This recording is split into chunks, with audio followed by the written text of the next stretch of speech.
un marranzano.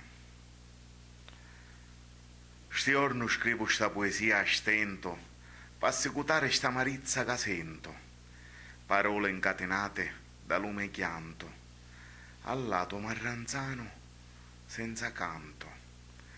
Ora dorme tu, attorniato d'assai ciure, mentre scorre come un gran ciume lo primo giorno quando te conoscive. Gentile, curioso, ti presentave e ririve. Poi addiventaste me frate, me padre, un amico valoroso e diverso da voce. Leggevi le mie scritte e dave consigli, dicevi conta moglie e le figlie, conta salute, l'amore, lo rispetto, questo è importante, porta al resetto.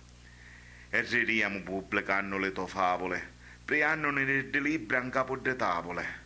Mi regalaste pure lo marranzano, storia, e sto sforzo non è invano.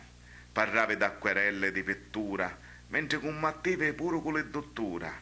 Eri coraggioso, non eri fastidioso, e affrontavi con lo cuore felice, gioioso, chiddo che ti capitava sotto naso, dicendo convinto, niente è peccato.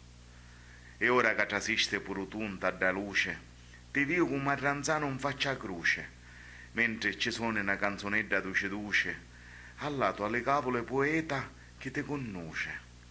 E provo a suonare lo tuo marranzano, e mi convincio che non sei lontano, e se sbaglio, rire e mi fai coraggio, correggendomi puro con lo tuo fare saggio.